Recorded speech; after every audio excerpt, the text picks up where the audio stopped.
In just a moment, X minus 1.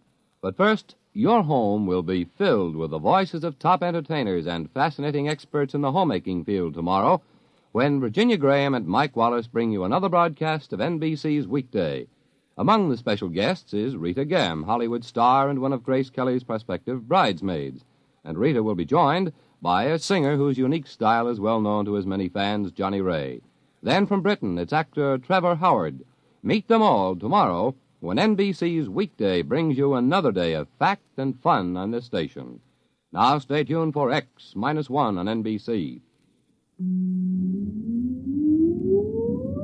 Countdown for blast off. X minus 5, 4, 3, 2, X minus 1, fire.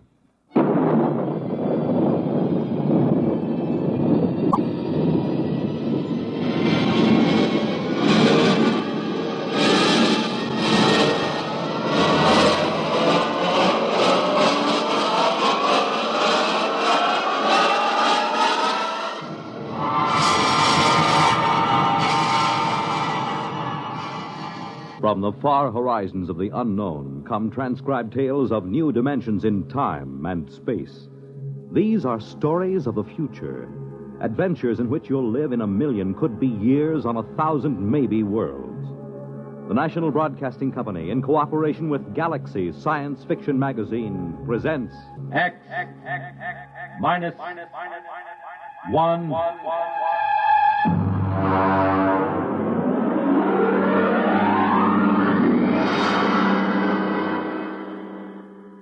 Tonight, a story by Frederick Pohl, Tunnel Under the World.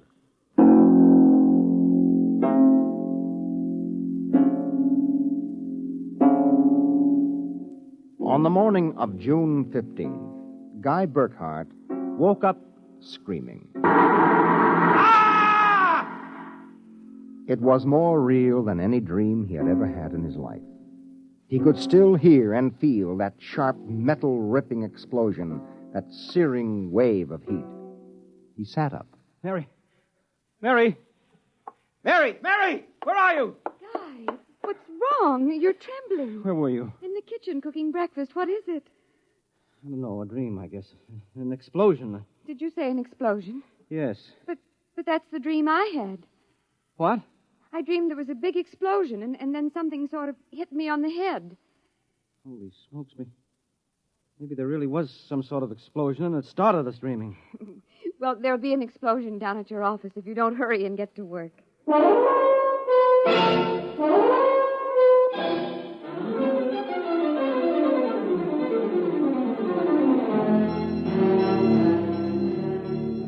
Coming in on the bus, Burkhart watched to see if there was any evidence of an explosion. There wasn't. If anything, the town looked better than ever. The only thing that seemed strange to him was the fact that none of the usual crowd was on the bus. He was a little relieved when his old pal, Henry Swanson, finally got on. Excuse me. Henry! Pardon me, sir? Henry, what's the matter with you? It's me, Guy Burkhart. Burkhart? Sorry, I don't believe we've met. What? Henry, for Pete's sake, it's me. If you'll excuse me, this is my stop. Well, I'll be... How do you like that?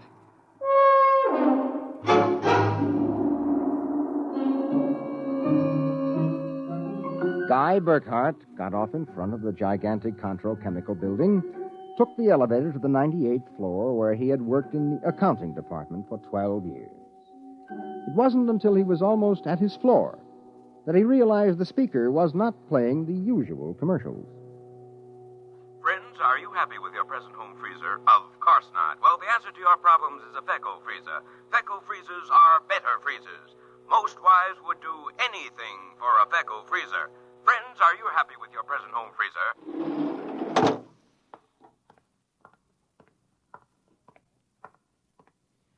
Morning, Miss Horn. Good morning, Mr. Burkhart. Well, new hairdo, I see, huh? Why, yes. Do you like it? That makes a lot of difference in your appearance. Mr. Barth in? No, sir. He had an appointment with Mr. Dorchin of the Human Research Institute. Today? But today's the 15th of June. He has to sign the quarterly statement. He said he wouldn't be in. Huh, that's mighty peculiar. Yes, sir.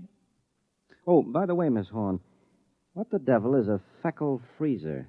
A Feckle freezer? There's some new copy on the elevator commercial.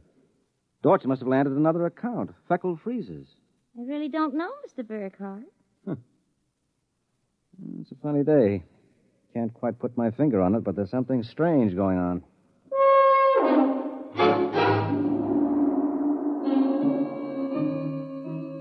He couldn't shake the thought out of his mind.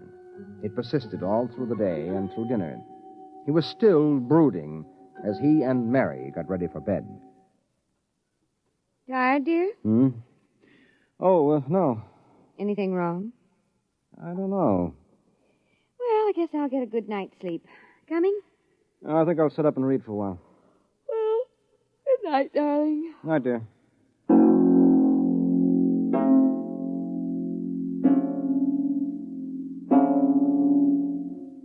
At exactly midnight, Guy Burkhardt lapsed into a sudden, deep sleep.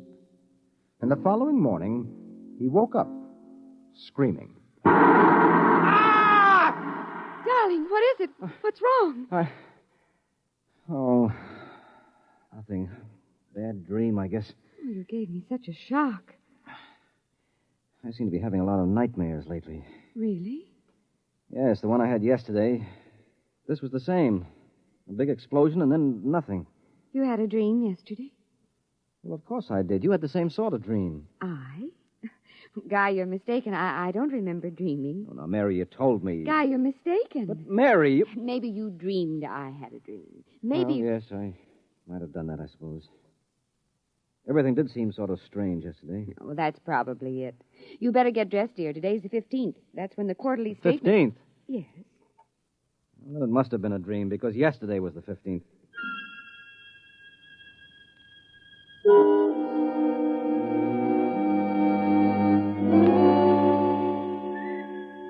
Guy Burkhardt got up, dressed, ate breakfast, and took the usual bus to work.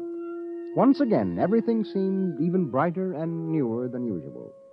And once again, he was puzzled when he noticed none of the old crowd on the bus.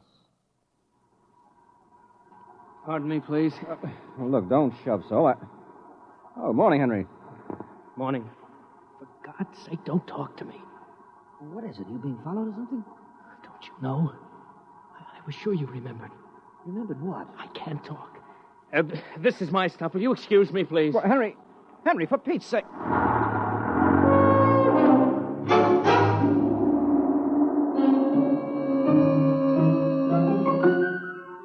As in yesterday's dream, Guy Burkhardt got off at his stop and took the elevator to the 98th floor. The speaker in the elevator purred a new commercial this time. Marlin cigarettes. They're sanitized.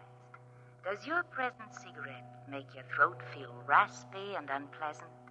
Marlin cigarettes contain a miraculous new drug which actually gives you the sensation of smooth, creamy smoke.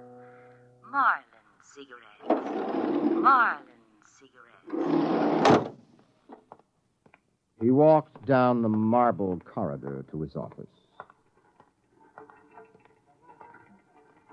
Good morning, Mr. Burkhardt.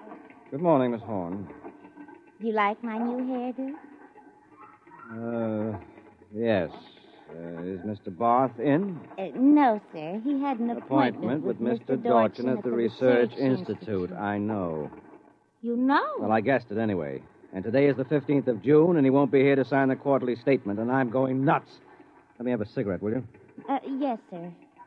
Try one of these. They're Marlins. I never heard of Marlins before today. What are we, a bunch of guinea pigs? Something wrong, Mr. Burkhardt? Wrong?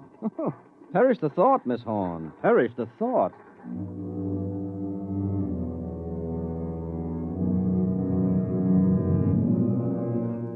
He went to his desk and stared at the mail. Before he opened it, he knew that the factory distributor's envelope contained an order for 12 new electronic computers. He knew that the Development Journal contained an article about a new method of transprinting selective brain circuits of human engineers onto the electric brain circuits of robot engineers to facilitate the operation of automatic factories. He knew that there was a complaint from Feinbeck & Sons about the Contro Chemicals' newest household robot circuit. After a long while, he forced himself to open them. They were exactly as he suspected. Hello. This is Swanson, Henry Swanson. What is it? Do you remember? Remember what? Just remember. All right, now listen, Henry, let's stop playing games. Yesterday, either I was dreaming or you snubbed me on the bus. Today, the same thing happens. Oh, you do remember, thank heavens. I thought so when I saw you, but I couldn't be sure. Well, what is it you want?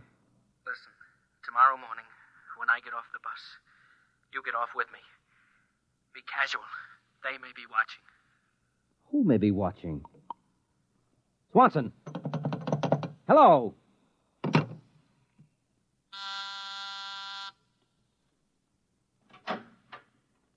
You buzzed, Mr. Burkhardt? Yes, I'm still out of cigarettes. Would you buy me a pack of Kelvins? Wouldn't you rather have Marlins? I smoke Kelvins. But, Mr. Burkhardt, Marlins have that soft, creamy smoke that's so soothing to your throat. Oh. You really believe that stuff? Well, it's true. I wouldn't say this, Mr. Burkhardt, except that, well, I've gotten to know you pretty well, and I've grown to admire you so much. I see. Would you mind, Mr. Burkhardt, if I told you that for months now I've wanted to, well, just comfort you? I know how troubled you've been. Well, you've never mentioned your feelings before, Miss Horn. April. My first name's April. Uh-huh. Well, that's a pretty name. You see, I do have your welfare at heart. That's why when I see you smoking Kelvins and I know Marlins are so much better, won't you let me buy some of them for you, huh? Well, I suppose so. Why not? Here, bring me a carton. Oh, thank you, Mr. Burkhardt. Guy. I think you ought to go. I'll be back.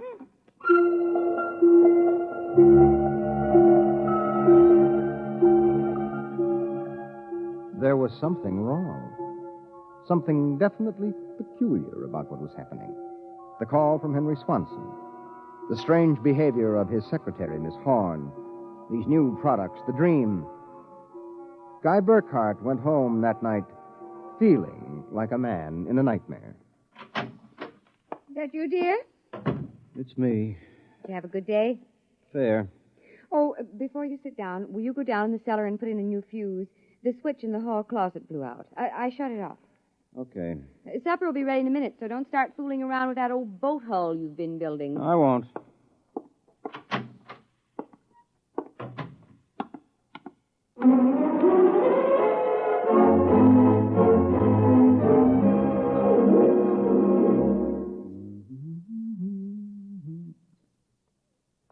Mary!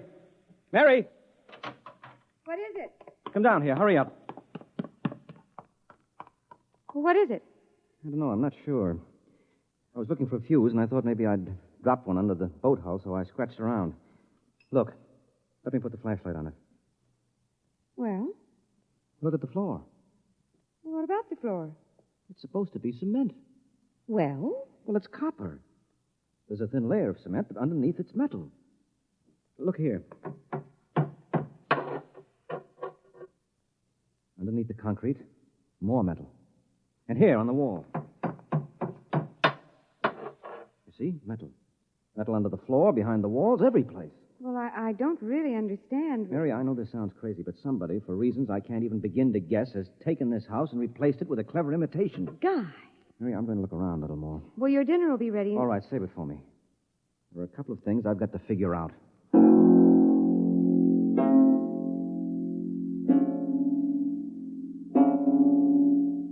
The following morning, Guy Burkhardt woke up screaming.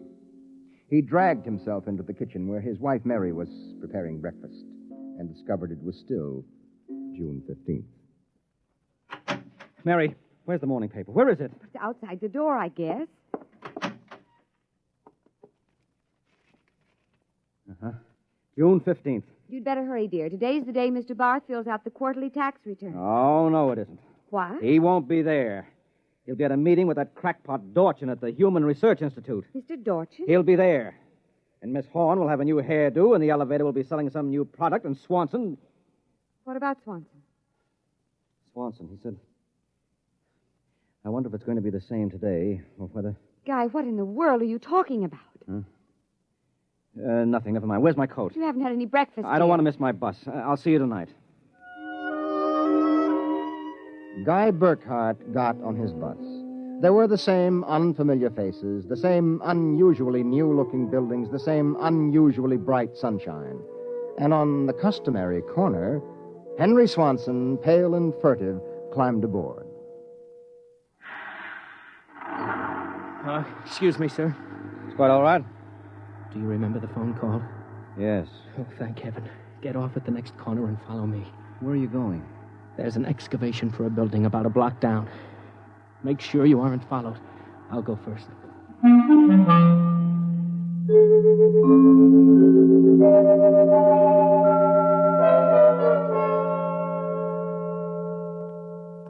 Burkhart. Here, behind the fence. All right now, Henry, what's this all about? I'm not sure. At first I thought perhaps they were Russians. Now I'm beginning to think they're Martians. No humans could have accomplished what they've accomplished. Now, wait a minute. Start from the beginning, Henry. What's going on? Look, Burkhart, peculiar things have been happening to you, right? Yes? A lot of your friends are missing. Your house seems changed. There's something stranger than that. The date. Today is June 15th. Yet I could swear yesterday was June 15th and the day before that. You got it, friend. It's always June 15th. And you and I are the only ones who know it. But why, Henry? How? I'm not sure. I think it's some sort of mass hypnosis or something. Well, why doesn't it work for us? My wife, Mary, doesn't remember a thing. Somehow, when it happened, they missed us. We were protected from the full force of the rays or whatever they used. Burkhart, where were you on the night of the 14th, about midnight? Let me see, that was Sunday night. Yes. Yeah, I was down in the cellar under the boat I'm building. I was in my darkroom developing some pictures. This just doesn't make any sense to me. Russians, Martians. What makes you think that? I've seen them. Where? At the end of the tunnel. What tunnel? The one they built under Tylertown. A tunnel under Tylertown? Yes, that's right. It's made out of copper or some alloy. Copper? Wait a minute. I found a copper layer under my cellar floor last night. So did I. That's how I discovered it. I found a way to get in, too. It's at the bottom of this excavation. Holy mackerel. Henry, why don't we tell the police? Because we can't trust them.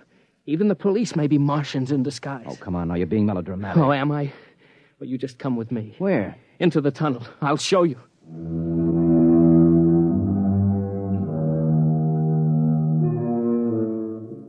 Henry Swanson led Guy Burkhart to a small hole in the side of the excavation. There he removed a cut-out piece of metallic substance, and they crawled into a dimly lighted tunnel. They walked for what seemed like 2 miles until Swanson held his finger to his lips. We've got to be quiet now. Henry, this is fantastic. They've got a tunnel right under the whole town. Oh, you haven't seen anything yet. There's a room a little farther down. We'll be able to look through a glass in the door. Is it safe? It's perfectly safe, unless one of them comes along. Oh, come on. Okay. Here. Now, Burkhart, look through this glass. Now, just so I know I'm not completely insane, tell me what you see. Good Lord. Well? A tremendous panel with dozens of telescreens. And in front of each a servo robot. They seem to be computing something. Yes, I've watched them. They're evaluating data from the screens. Have you gotten a chance to look at the data on those screens? No. I've been afraid to go in. There might be a warning circuit somewhere. Well, if we knew what those robots were working on, we could go to the authorities. I'll risk it if you will. All right, it's worth a chance. We're lost anyway. Okay. Open the door.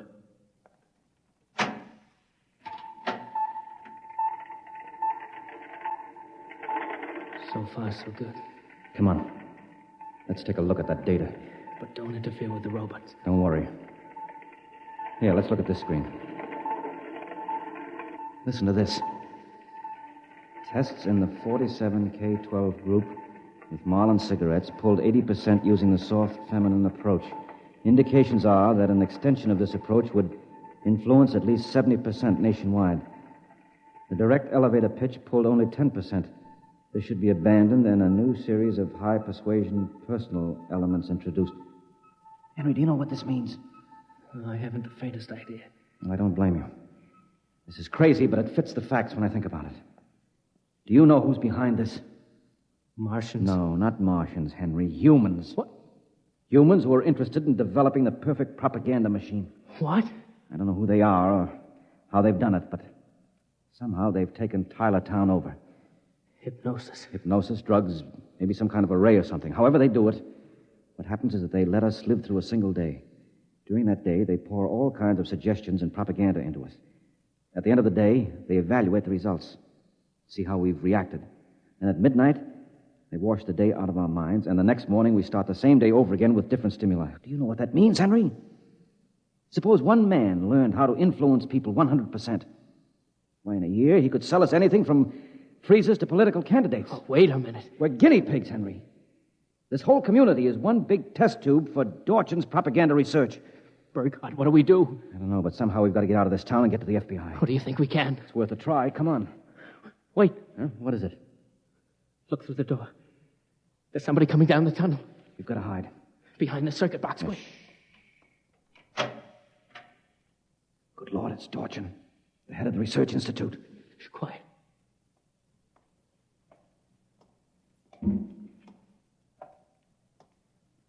All right, Burkhardt, come out.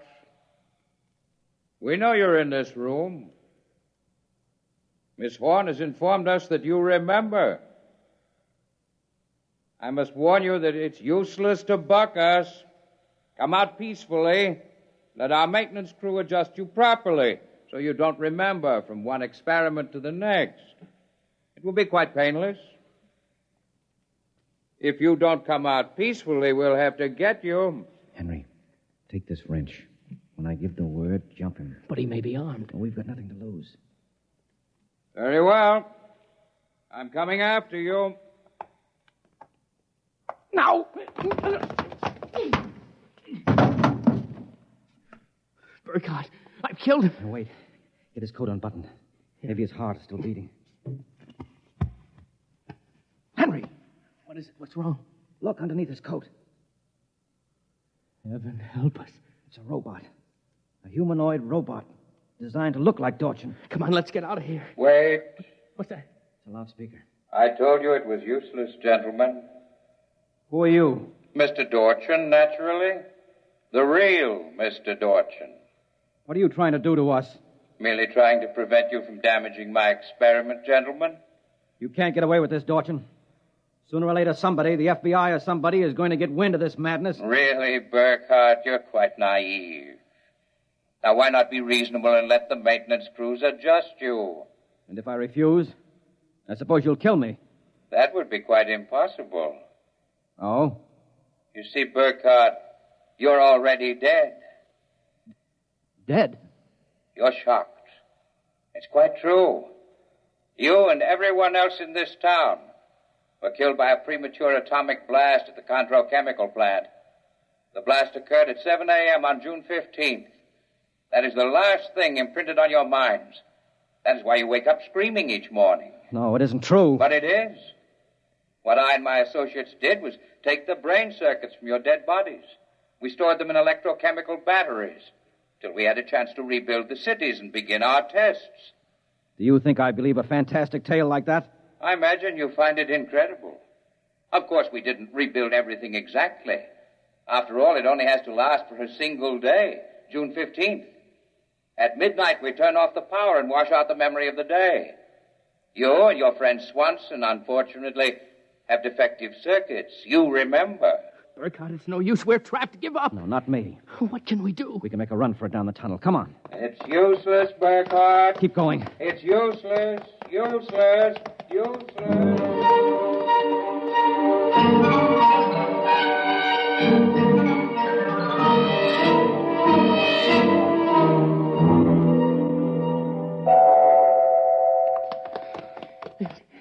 Now, this door is open.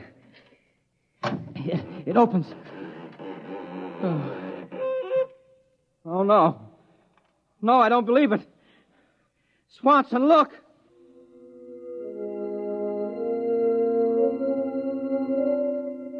They were standing on a ledge of smooth, finished metal. At their feet, the ledge dropped away into a chasm so deep they could not see the bottom. Beyond was only a glare so bright that their eyes could not stand to look into it. And yet, just at the limit of their vision, something towered. Something so huge it was almost inconceivable. Something. Burkhardt? Yes? This is Dorchin. Now do you understand why it's useless? The great looming figure moved closer. It seemed to take shape now, and yet it was so gigantic as to be unbelievable. It came closer. The glare was partially blocked. And then, Guy Burkhardt knew that the towering shape was none other than Dorchin himself. You see how I did it, Burkhardt? I took your brain circuits and had them reduced so they could be transferred to tiny humanoid mannequins. That's what you are, Burkhardt. A tiny miniature of yourself. And this city, this whole experiment I'm conducting, is built on a tabletop.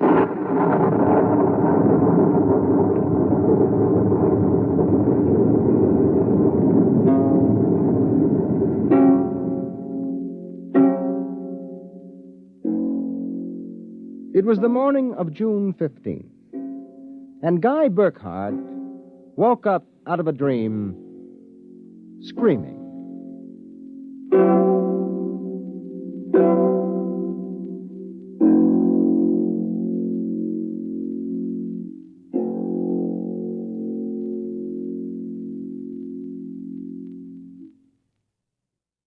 You have just heard X-1, presented by the National Broadcasting Company in cooperation with Galaxy Science Fiction Magazine, which this month features another story by tonight's author, Frederick Pohl.